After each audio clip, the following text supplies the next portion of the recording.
mga boss natin dyan. 7:02 na ng umaga. Samahan nyo kami sa loob ng isang oras na punong-puno ng talakayan at kwentuhan. Siyempre, pag-uusapan din natin ang mga balita na siguradong kapupulutan ninyo ng aral at kaligayahan.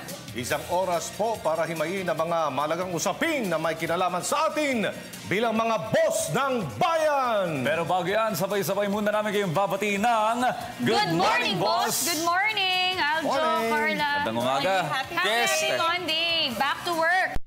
Ngayon sa Pilipinas. That's right. Fiesta ng mga kakandidato para sa eleksyon next year. Ito Yan na ang nga. sinabi ng COMELEC. At syempre, isang malaking screen ang hinanda nila para sa lahat. Of course, katuwang ng COMELEC ang PNP at ang MMDA. Yan, so first day of filing ng COC hanggang 16 ng Oktubre. So matutunghayan natin mamaya kung sino-sino ang magpa-file. Dinig ko kanina, si Vice President Jejomar Binay ay magpa-file ngayong araw. Naantayin na lang natin yung ibang mga kandidato na hindi pa talaga nagdedeklara, si Mayor Vigo Duterte, si Senatora Miriam Grace Defensor Poe. Santiago, at iba pa. Pero si Grace po, nagdeklara na. So marami na rin kasi marami talaga na, nag-declare. marami na, Actually, nag-declare rin si Representative Roy Señares. Remember na nabalita natin siya dito from OFW Party List? Buboy si Hugo ng Iloilo, tatakbong presidente. So, Marojas! Marojas. Oo, si Hugo. So, baka natin. Yung sumasayaw. So, makikita natin kung sino-sinong tatakbong. Siguro, So again, hanggang 16 yan, no? Yes. Yun ang hanggang last day. 16, syempre reminders din para sa ating mga boss dyan na wala pong registration ngayon, voters registration and biometrics for the COC or filing of COC. Hanggang 16 Hanggang naman. 16 din yun. Okay, So, paalala din po ng mga COMELEC, ano, sa may mga maghahain nga ng kanilang COC. Huwag na muna magsama ng sangkatutak na mga supporters. Hindi na sila Pero kita papapasukin. mo, madami Hindi, tsaka for their safety na rin. okay. Kasi baka mamaya yung kalaban ng kabila, alam mo na, Hindi na sila magkagulo. papapasukin sa Palasyo de Gobernador. Okay, mayroon na, binanggit ni Den kanina, mayroong malaking widescreen Yes. sa labas para yung mga supporters doon Doon na lang. manonood. So, Okay. konting Alright. paalala lang kasi dire-diretso na tayo. Notarized dapat yan. Ministerial duty ng COMELEC tanggapin kahit may kaso isang kandidato. Yan, si Buboy si Hugo. Live na po natin Magpa-file yan yan mamaya napapanood ng ngayon. kanyang kandidatura bilang Pangulo. So, may specified area para sa media.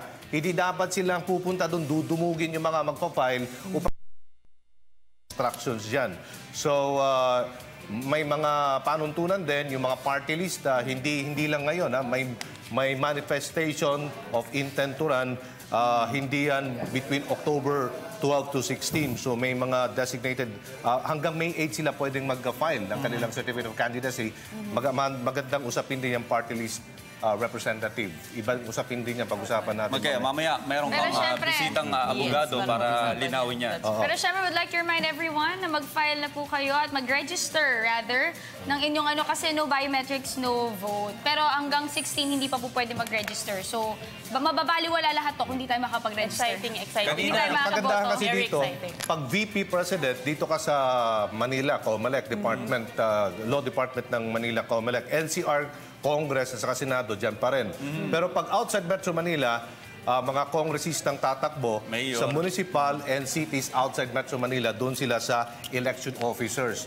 Ang kampanya naman ng Presidente, magsisimula yan, 9 sa buwan ng Pebrero hanggang May 7. Other officials sa tatakbo, March 25 to May 7. Alright, syempre ngayong umaga, bukod dito, marami pa tayong mga pag-uusapan. Kaya naman, simulan na natin ang ating Teka Moment.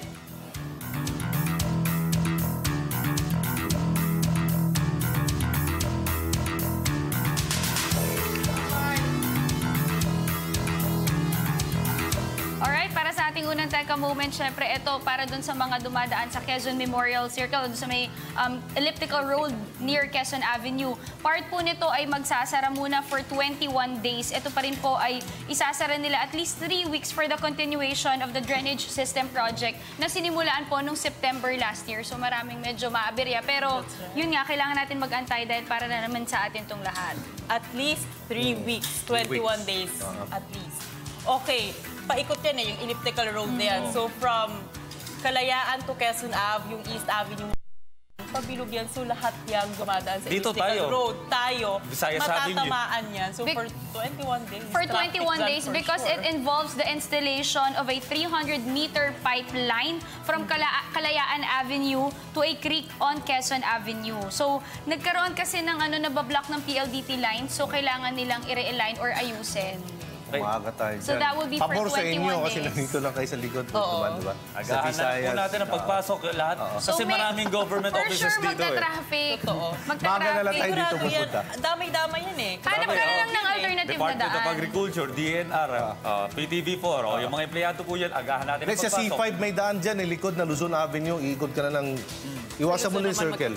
Kasi maliit Eh talaga maaga ka, galing tayo Dito ng ka na lang Pasig. sa Visayas of Dumaan, sa likod. Congressional Mindanao Avenue, Visayas Good Avenue. luck. Iwasan yung 21 days, good luck. elliptical road.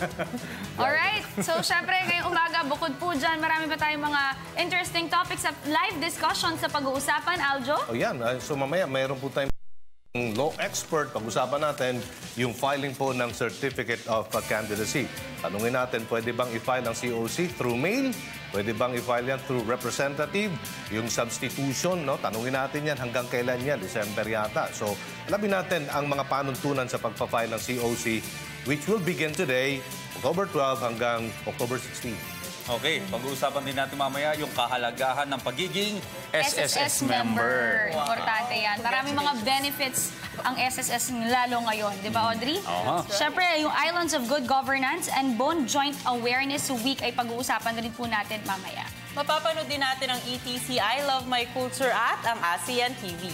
Maaari nyo rin kami mapanood via live streaming ptv.ph. Maaari nyong i-like aming Facebook page, facebook.com/GMorningBoss. I-follow po aming Twitter account at GMorningBoss at bisitahin na rin ang aming YouTube page, PTV Space PH. Kaya dyan lamang po kayo dahil magbabalik pa ang Good Morning, Boss!